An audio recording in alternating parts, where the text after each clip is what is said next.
All righty. The wait is almost over. All right. I want to tell you a little story that happened 6 years ago.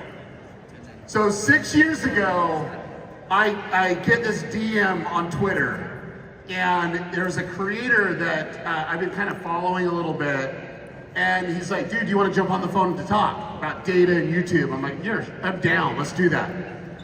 And anyway, we have this really in-depth conversation, and he goes, stop. He goes, tell me where you're at right now. I says, well, I'm in Dallas, Texas. I'm scouting out some stuff for a TV show that I'm getting ready to create. And this is where I'm at. He said, okay, what I'm gonna do is I'm gonna jump on a plane and I'm gonna come to you. And let's just spend some time. I'm like, you're not gonna go do that. And sure enough, he gets on a plane from North Carolina, flies to DFW, and we go meet at Night Media's first location up the road. And it was the first time I met Mr. Beast. And I want to share with you just something that stuck out about me. First off, I knew he was super smart, very analytical. I felt like I found someone that understood data and we could really geek out about it. But we just loved YouTube. We loved the platform. We loved everything what it was about. And I asked him a couple questions when he came in, and I said, hey, very curious, what type of car do you drive? And he goes, well, that's a weird question. He goes, but I think I know where you're going with that. I know most YouTubers would actually just buy a Lambo, and if I bought a Lambo for myself, I'd have to buy a Lambo for my boys, and I would just rather give away a Lambo to just some random person. And I'm like, ooh, but what kind of car do you drive? He goes, I drive a Buick. I'm like, you serious? And so anyway, I was able to talk really authentically with him, but what he said next is something that I really admire about Jimmy a lot, which is, I just want to become the biggest YouTuber of all time. And every decision that I'm making, I don't care where the money goes. If it helps me make better videos, there's spectacles that people are talking about them and getting other people to come in, that's how I'm gonna grow. Now what's crazy was after that first conversation, I'm like, dude, you gotta come to VidSummit. You gotta come to VidSummit. So sure enough, he flew over to LA, was sitting in the back most of the time. We got pictures of those. But he was here to absorb, and he's like, dude, this is a great community. Everyone here gets it. You know, either they're on the rise or they've been here for a while, but they're people like us. And I love it. And for me, I really got to know and love Mr. Beast in so many different ways. He's so driven to change the world in positive ways, and really inspiring the next set of creators coming up to make amazing content that will be a net positive to the world. But as a father of 5, what I do appreciate is the example that he's actually setting. First off, Beast Philanthropy. Come on now. Yeah. That's amazing. You know, for me, that's what I love. A lot of content creators think about themselves, and he's thinking, how do I improve the world? So really excited for you to come and learn. I hope you're gonna take a lot of notes and really pose the question, but I wanna put this in context. 6 years ago, he just had drive, focus, and goals, and he was literally going to build the team to take it there, to become the biggest YouTuber of all time. So, we're gonna welcome out the biggest YouTuber of all time, Mr. Beast.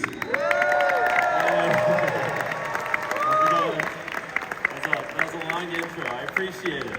Are you gonna intro the? Oh yeah, and Jon Youshaei.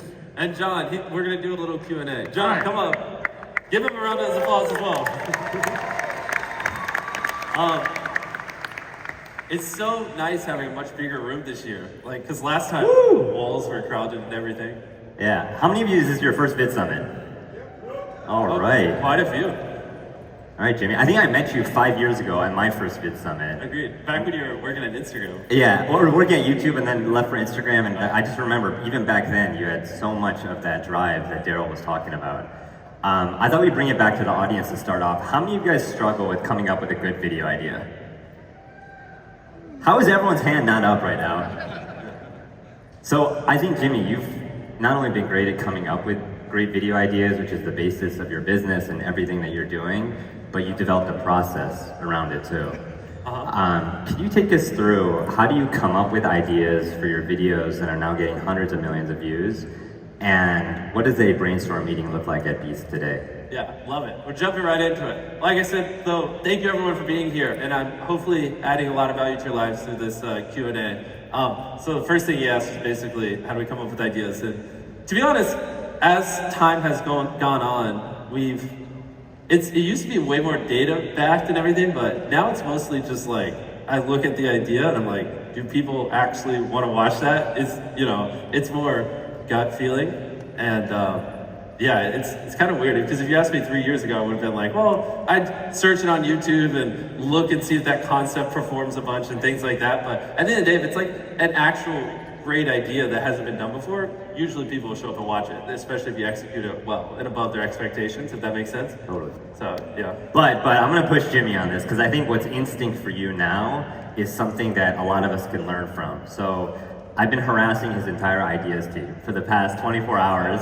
I've been getting visuals for all, because I don't know if you guys are visual learners. I feel like I have to see something Love it. to be able to dive in. And by the way, before we get into it, if you guys have questions, if you guys tweet at us, I put up a tweet. I'm going to be looking at your questions at the end of this to be able to get to as many of you as possible. So just take a look at Twitter or put your question in on social. But I wanted to start off with this.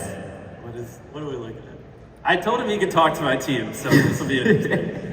What? This is a storyboard visual from a video you have coming up. Just take me through, when did you first see this visual? How do you guys put this together before you decide to approve an idea? Well, yeah, I mean, we said the same thing last year at VidSummit. Obviously, if someone doesn't click your video, they're not going to watch it. So it seems silly to, for us, invest months and millions of dollars filming a video if we don't even know what the thumbnail and title is going to be. So the fundamentals for us is, we have a full-time sketch artist. It's like, before I even put an idea on the calendar, we sketch out what the thumbnail will be like. Usually we'll sketch out a couple of versions and figure out what the title is. So whenever this video goes up, maybe in like a month or two, some rough version of this will be what the final thumbnail is. So it just because you have an image in your head, and sometimes when you make it a real thumbnail, it just doesn't look good at all. Yeah. And then, if you do that after you make the video, it's brutal, because you just wasted all that time and money for a 10 out of 10. So this helps make sure what I'm envisioning isn't just dumb, Totally. Can you talk about the importance of showing it in the YouTube UI, specifically on mobile? Yeah, I didn't even see that part. And then, yeah, like always, which this is actually less important for us, because almost half our US viewership is on television now, so it's not as big mobile as it used to be. But obviously, you want to see your thumbnail smaller, because a lot of us have a bad habit of looking at it on a computer screen, and then when it's smaller on a phone, things you thought were visible aren't as visible. Like, hypothetically, items in the shelf further back, on a phone wouldn't be visible, whereas on a TV where the thumbnail's a little bit bigger, it is. So it's good to just basically look at it in every format and make sure it's clickable no matter where it is. Totally. So I think not everybody has illustrators or storyboard artists. I was talking to your team. You have 12 people on your thumbnail. We used to draw it with like stick figures, just to make sure the framing's good. Speaking of stick figures, here's another visual I got from your ideas team. Thank you to Mateo and Chucky. Take me through what's going on here. It seems like there's a reference image from the Apple TV show Severance, and there's a stick figure drawing. How did this go from a thumbnail idea to final? What he was saying is basically one of my thumbnail guys, Chucky, watched Severance, and one of the opening shots is that image in the top middle where this lady is laying on a table. And he's like, we should do this for a thumbnail. And I was like, what does that even mean? And he sent me that Snapchat with a circle and a human, and I was even more confused, the image in the top right. And I was like, Chucky, I don't know, maybe you're drinking alcohol, even though he doesn't. And somehow that led to this thumbnail we ended up doing here in the bottom right, which actually worked pretty well. And it was kind of nice, because usually my thumbnails have my face and the left side. And I've been looking for ways to not have every thumbnail be the exact same. And that was a good breakaway that people seem to like. And so it's just interesting that you can draw inspiration from anywhere. Yeah. Like, it's not like we got that from a different YouTube thumbnail. Like, he was literally just watching Severance. Totally. I'm curious, Jimmy, which came first, the thumbnail visual or the idea for the video? Well, usually idea, because like, well, it actually kind of depends. If you can do it two ways, where you can take a good thumbnail and then work backwards and figure out the content. It's just usually that equals more lackluster content. For us, especially now, it's much easier to just find like, hey, here's 10 ideas that I think are really phenomenal, people would love to watch, and then just like, which one do we think we can actually make a good title and thumbnail for? Is usually the way we go about it. That's interesting. So when you're in those idea meetings, it looks like you're looking at references of like other videos. Is that what you're saying with the other things that are performing well, as well as a thumbnail? And yeah, back in the day. Now it's usually just like, do I think it's a good video, and then we just have the team sketch up stuff until we figure it out. how do you think about, in that idea brainstorm, the intro?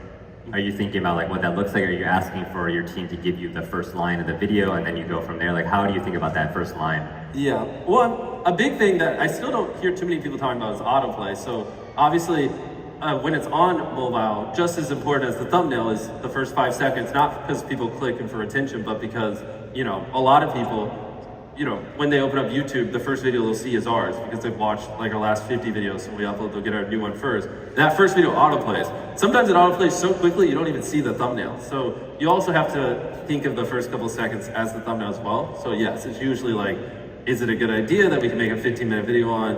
Is it a good title and thumbnail? And then obviously, can the first 5 seconds, would that be good enough where they'd click without reading the title or anything, just seeing that on their phone? All that combined is how you give your video the best chance of doing well. 100%. I think another thing that... Oh, they shared a lot with you. So people YouTube has this new A/B testing beta where you can A/B test thumbnails, and so we went through all of our videos and closed my mouth. I actually tweeted about this the other day, and every single thumbnail, my closed mouth performs way better than my open mouth. So if you take one thing away from here, close your mouth in your thumbnails. It consistently just destroys the open mouth. But I didn't have thumbnail A/B testing until like a month ago. I don't even know how widespread it is, but it's something they are rolling out very fast. And so I couldn't test these things. So a lot of it was kind of like a gut check. And it's great because now that we have this, did they share other ones with you? Yeah, got these queued up too. Yeah, so here's another example. So for our new video, we started off with that car flying thumbnail, which, in my opinion, I thought was the best. Like, who's not going to click on a flying car? But weirdly enough, the one we're landing on now is the version A. That one just consistently, people are clicking on way more and just performs much better. It actually seems like the flying car one, when we first uploaded the video, did better, but the longer after we upload, the more the gap grows towards that. So I guess for some reason, my fans are more likely to click on a flying car, but non-fans are more likely to click on version A. It's still a new feature, so I'm like drawing conclusions from all this, but it's awesome. Like 6 months from now, I'll be able to tell you everything. Like people prefer. It's fast. But I definitely find with the A/B thumbnail feature that like the first 7 days, the thumbnail that does better is usually not the same as like 3 months later. So. Oh, interesting. Okay. Yeah. So after it's out for a while, how often are you exchanging the thumbnails for your videos? A lot. But like I said, we've only had it for like a month, so I can't like say anything super concrete. I just know whatever my fans will click on is much different than non-fans, which makes sense because I probably don't have as much street cred, so it needs to be a little more realistic for them to click and things like that. Interesting. How do you think about realism in thumbnails today? Because I feel like YouTube has gotten so sensational that people have gotten wise to what thumbnails look like, and now the pendulum is swinging backwards. Like, how do you think about the realistic nature of a thumbnail intro in the YouTube video in general? My goal is just to make it where people, when they look at it, instantly understand what it is. I don't really worry about realism or anything. It's just like, because like we do these crazy things, and like the worst thing that could happen is like I upload the video and people look at the thumbnail and like I don't get credit for the wild big spectacles we do. So I just try to. That's why sometimes things can come across like a little cartoony. I try to just make it super simple. You look at it, you're like, oh, flying car, because in that video we had a flying car, but we also had like a golden car as well. And so it's like, you look at it, you're like, that's what it is. And then, you can decide whether or not you click. I don't want people to have to look at a thumbnail and then spend like 3 seconds like, I wonder what that is. Yeah. You know what I mean? Totally. Yeah, I think any moment of friction is a moment too long. This is the process of... Yeah, they shared a lot with you. And we got a lot of behind the scenes stuff. Take me through, what is this that we're looking at here, Jimmy? Well, I mean, it just shows, which I mean, obviously all of you probably do, is you just make different thumbnails. These weren't A/B tests. Some of the first ones are kind of terrible, but it just shows all the different ones we went through until we landed on the one we ended up uploading. Yeah, I mean, they get the point. You just do a bunch of thumbnails till you figure out one that's good. Help me roast the earlier versions, like, because I think for you maybe it's intuitive, like how you got from point A to B. Like, what are some of those most obvious changes, or you've seen a lot of people's thumbnails in the audience that you're like, I can't believe people are still doing that? Well, the top middle one, you know, in theory, your gut would be like, having 6 Lamborghinis looks cool. Yeah. But then it's like hard to process it, and you can't see it. And I'm a big fan of simplicity. Just get it across where they instantly understand it. And so, like, to me, one big Lamborghini in the middle, which obviously is what we went with, so much better than like a driveway covered with Lamborghinis, because it's so much harder to process. I like to like just make it where your brain could be off and you understand what the video is, which, like, you know, as we went through the variations, that's where we landed up. Like, it's pretty intuitive. The nice building with a Lamborghini. You know, Jimmy's gonna go to really expensive hotel rooms. You know, at the end we rented a giant castle with Lamborghinis, so like that was the $1 million hotel room. And it's just like, you don't have to think. You get it, click. You know what I mean? Totally. So it's, well, for this one in particular, it's mostly just dumbing it down and making it simpler and easier to comprehend. It's so funny. I didn't even notice the Lamborghinis in the second one until you pointed it out. Yeah. Like, I thought those were. But that's where a lot of people go wrong, because their gut would have said, well, 6 is better than 1. But a lot of times it's not, because then they don't actually process what it is or see them. You know, because they're just flipping, you know, viewers are scrolling through like this, you get like half a second, you know what I mean? They're not going, 6 Lamborghinis. No, they're just going, you know. Yeah. And so you got to force them to stop scrolling and, you know, click. 100%. Yeah, I think simplicity, distilling it down is so important. Okay. I want to go on this theme of having Jimmy just roast his former self, because I really believe cringing at your past self is proof of progress. And I think if you look at what you've done and the fact that you could say you could improve, and these videos have gotten hundreds of millions of views, is a big deal. I want to go through this video. I survived a plane crash. And if you're open to it, have you watch just the first 30 seconds. The first 30 seconds? Yeah, and talk us through what will you improve. I know my team knows that I didn't like how this one turned out. This will be interesting. Why is that? Well, it's like a good idea, right? Like, you know, we bought a decommissioned plane and crashed it, which is kind of cool intro. So you're hooked. Like the first, I don't remember, but I hope the first 5 seconds is the plane literally just crashing. And then, like, how do you not watch it? But then it kind of fell off after that, because we're just in the woods on a crashed plane, and there's only so much you can do. I thought it would be a little cooler, but in reality, it's like the first couple minutes were good content, and the back half were just like sitting in 100-degree weather in the woods, like waiting to be rescued. Are there questions you would have asked now, Jimmy, when this was still in the idea phase, to maybe make it better or decide not to do it altogether? Yeah, I mean, there was definitely a phase where I was super focused on the title and thumbnail, and it was like, you know, I would pick a good title and thumbnail and make the content around it. Whereas now we just make good content, grab good titles and thumbnails around it. Because it's like our ideation for content has gotten so much better. Like, there's hundreds of videos I want to film, so I don't have to settle. I can find one that's perfect content in my head while being perfect clickbait. Whereas before, maybe sometimes I'd have to like settle on one or the other. So yeah, it's the content on this one could be a little bit better, but yeah, like the click-through rate was probably through the roof. Yeah, I want to play this intro, and even if there's things that you think are good, I think it's worth pointing that out so folks kind of think about how they can make the intros in their videos. I mean, it's a rather old video, and obviously we're improving every video, so there's probably I think that's what's interesting, because if we roast something from yesterday, it could be top-notch. Here we go. I just bought this private jet, and now it's crashed. It takes on average 31 hours for a rescue team to find the survivors of a plane crash. And now me and the boys are literally stranded in the middle of nowhere until help arrives. Alright, let's assess the damage over here. I see some water bottles. We're gonna get thirsty out here, you know how it is. Oh look, they really paid $2. I think we got that idea. Yeah, I mean, well, the first thing is like, I would have actually just started with the plane falling for autoplay. Like, that's probably before I started focusing on it. And it's also a trap I used to fall into, is it's like instant tension. Like, I'm trying to like, you know, like it's almost like I'm begging you to watch the video. It's a little too tense at the start. I would drop the plane and then let it chill and then build it back up, a little more story arc. Because like this kind of just extreme tension from the start tends to be like a turn off for people that are a little bit older. Yeah. Those are kind of like my immediate reactions. How do you think about like building the story, as you said? I thought it was really fascinating, that video where you had everyone from a different age group compete. Yeah. There's a ton of story in that. how much are you thinking about it in advance? Are you trying to find folks that you know have an interesting backstory? Like, how do you think about story versus retention? Yeah, well, that's the hard part. Is like, obviously our videos aren't scripted. So like he's talking about a video where I got 100 people, ages 1, 2, 3, 4, all the way up to age 100. And I built 100 see-through cubes. And it was like a bunch of daily challenges to eliminate them. And the hard part for us is like, you know, I can't tell them what to say or what to do. And you have no idea which one of those 100 people are gonna make the top 10. So in our case, it's like, I have to have 2 cameras in every cube running 24/7 for 8 days. So like, my camera guy's here. I wish he could tell us. I think it was like, you know, we ended up with like 40,000 hours worth of footage by the end of that across all our cameras. Wow. And then, you know, obviously the ones that made it to the top 3, top 5, you single out their footage. The people who got out early on, you know, you just basically delete a lot of their stuff. You're not going to build them into characters. Right. But then it's also hard because of the people who made it deep. Some are more talkative and funny, and others are just focused on winning and say nothing. And so you can't really build a story around them. So it's rough on those bigger scale videos when you don't script them, which is why most people would script them.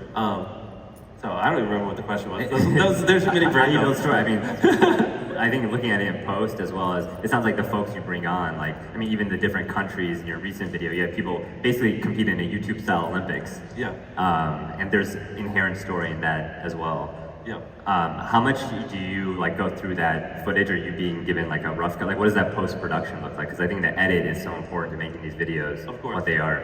Yeah, I'm involved high level, but like, you know, I can't watch 40,000 hours worth of footage. So yeah, I mean, step 1 is like taking the behemoth of whatever video we film, and then like, you know, we basically call it like selects, cutting down like 40,000 hours into like, here's the like 5 hours you're gonna use, and then here's like 30 hours of content you can pull from, and then, you know, the actual team of editors that will go through, you know, that's when I'll be pulled in and just look at it with them, and, you know, we'll figure out who, you know, what is the story, what do we think the intro should be, what would be the outro, and stuff like that. Yeah.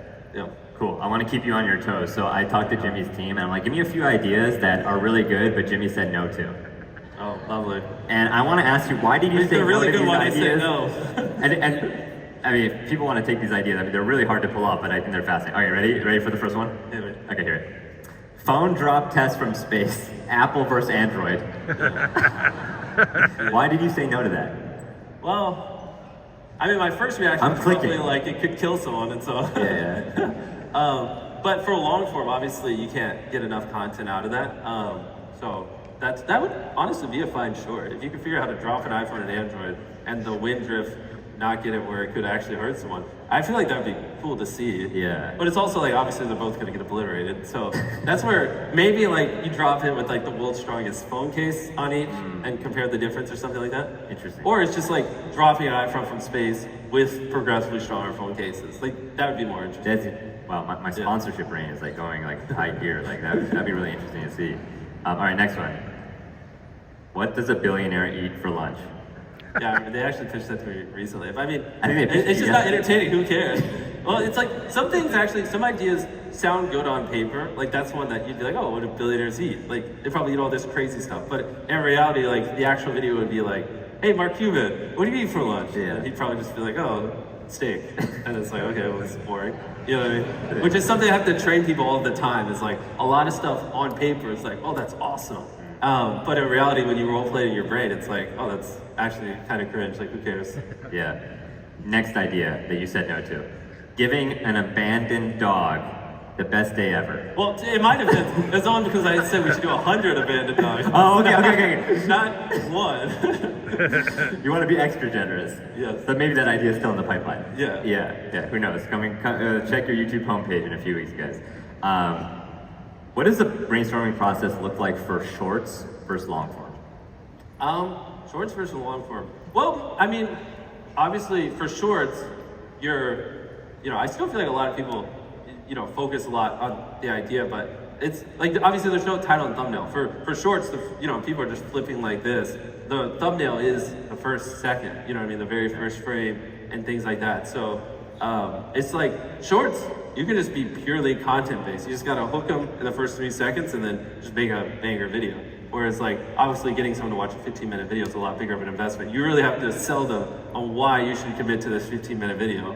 And then, you know, a bad title and thumbnail will just literally kill a long form video. You know, yeah.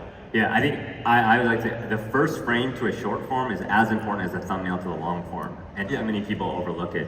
I wanted you to analyze one of your most recent videos that did really well. Tell us what's going on in the first frame and what decisions did you make to make this happen. Okay, ready? Let me cue this up. Okay.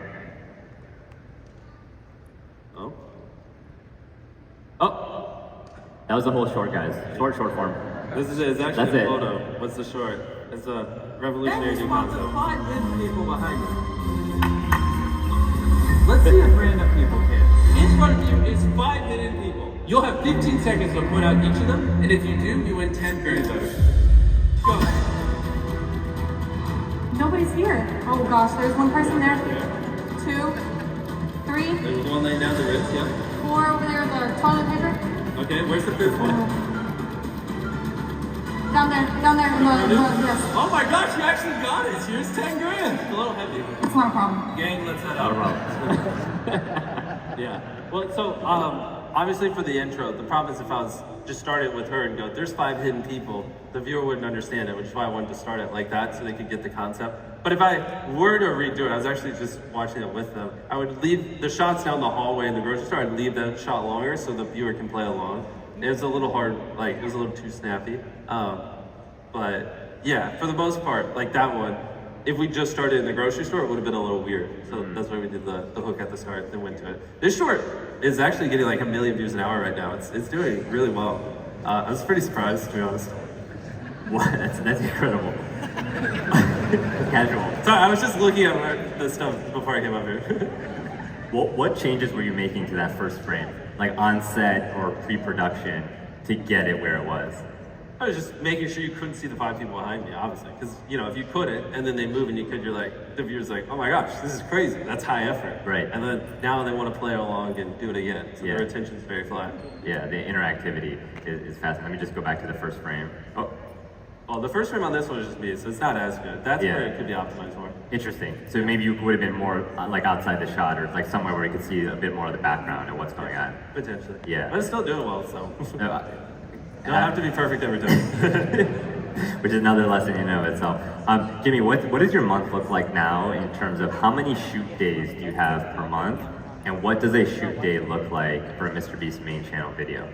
Yeah. I wanted to just answer, well, I film videos on the shoot day, but that'd be a bad answer. It's a joke.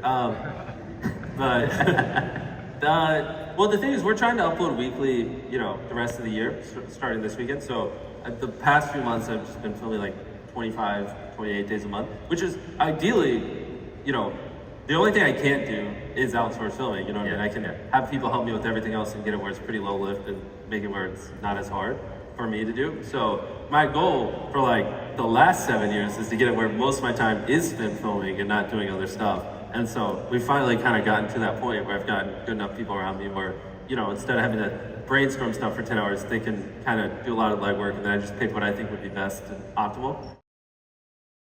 Lots more from this speech and this conference here on this channel. Subscribe if you haven't already.